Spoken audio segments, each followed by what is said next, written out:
Magandang umaga, tanghali, at gabi sa inyong lahat. Gabi sa inyong lahat. As you can read by the title, itong video na ito ay making random ASMR.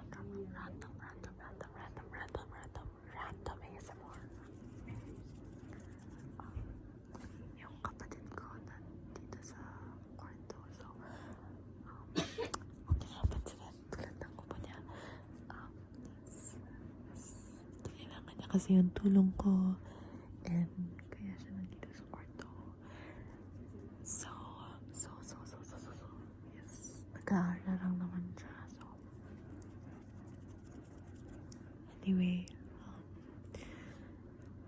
yun, wala akong agenda today. It's just a random ASMR. I have a few items with me sa harap ko, and I plan to produce some tingles out of those items. So, yun yung gagawin natin today. Yun yung gagawin natin.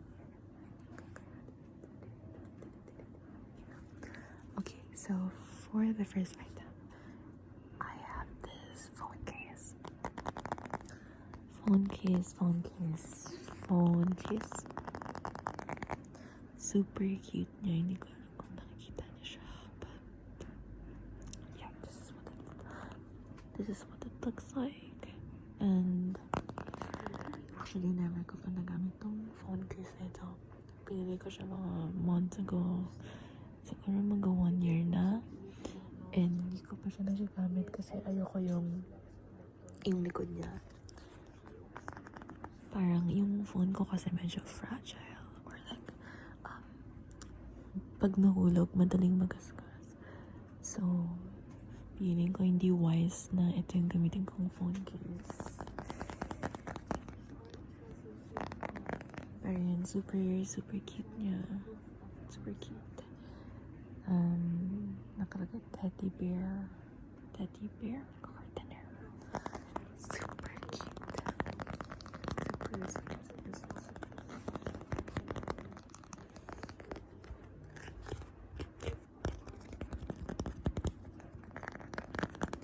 And nabili ko siya sa Temu.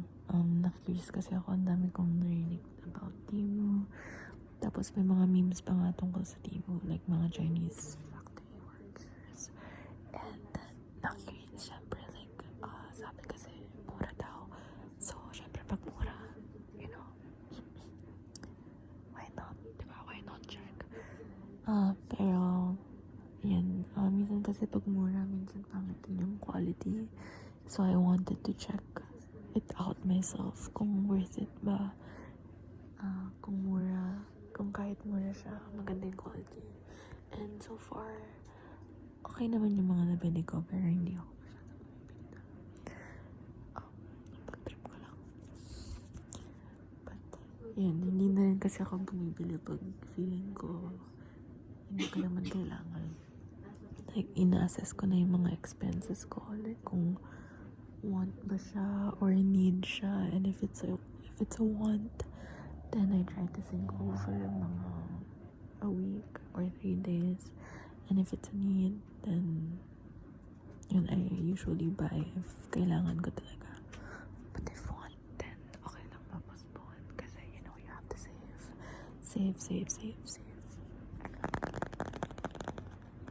At saka pag nag-online shopping ako, usually may budget akong ina-allot sa sarili ko.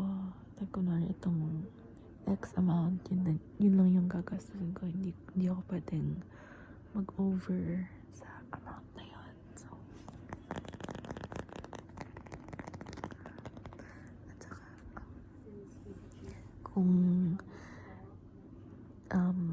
tawag ito, kung mahilig din kayo mag-save or kung gusto nyo matuto mag-save, i-suggest ko na gumawa kayo ng Google Sheet, and then isulat nyo doon yung mga expense nyo for like everyday or tuwing nagastos kayo, and then para ma-track nyo yung way of spending nyo. Yes, it's a good thing to do if you want to save or be more wiser with money. And then the next thing that I have is this one. Itong ano ba to? Parang siyang lip gloss. Hindi ako sure kung lip gloss siya. Binili ko to last year. Siguro mga few months ago. Binili ko siya. And actually, siguro mga 3 beses ko lang siya nagamit. Kaya nga before kasi like, impulse buyer ako. So parang pag may gusto kong bilhin, bibilhin ko siya. And yung naging result nun is ang dami kong binibili tapos hindi ko rin nagagamit. So nasasayang yung pera. Kaya nga ngayon ina-assess ko na kung want ba siya or need.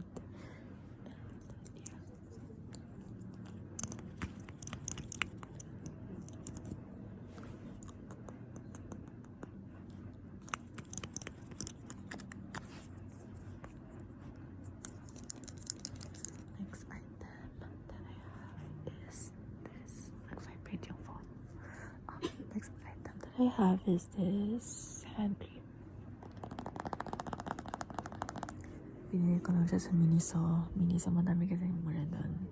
Na okay naman yung quality. Pero as for this one, ayoko yung feeling niya. Madami kasi akong hand cream. And usually yung mga hand cream na meron ako, like hindi mo mafe-feel na may nilagay ka sa kamay mo. And itong hand cream na to, like halatang or like obvious na may nilagay ka sa kamay mo kasi medyo sticky siya and heavy. And prefer ko yung light. Ito yung sister ko na nag-burp.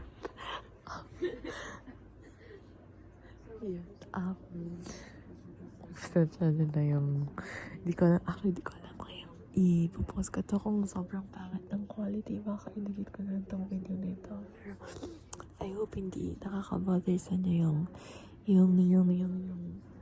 background noise.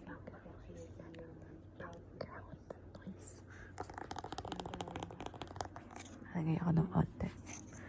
At saka ano pala siya, Flora fruity scent. Okay na yan.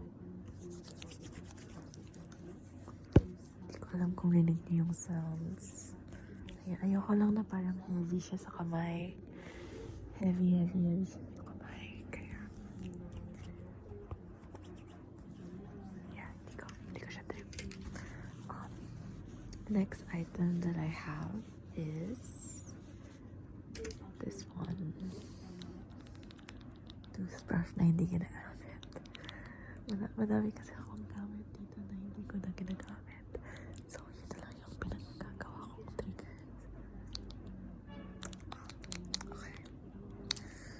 I think ito nabili ko rin to sa Miniso. Meron kasi sila yung parang pack ng toothbrush. Tapos, ayan. Sana narinig nyo yung sound.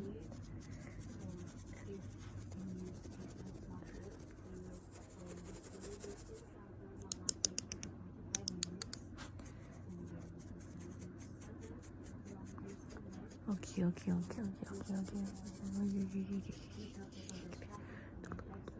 Cleaning you. At saka gusto ko pala gumawa ng mga roleplays pero hindi ko alam kung anong roleplay yung pwede kong gawin. So, if may suggestions kayo for roleplay, please comment down below. At saka pala nag-post ako sa community tab, community post, asking to comment your names and comment the trigger words na you like.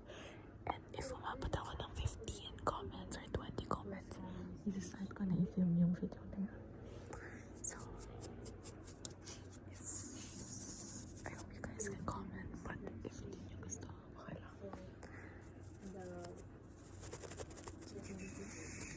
Okay. Yun lang muna yung video na ito. I hope you guys enjoyed. I hope you guys enjoyed. And then, if masyadong madaming background noise, let me know and delete ko na lang tong video na to and I'll make a new one na decent naman.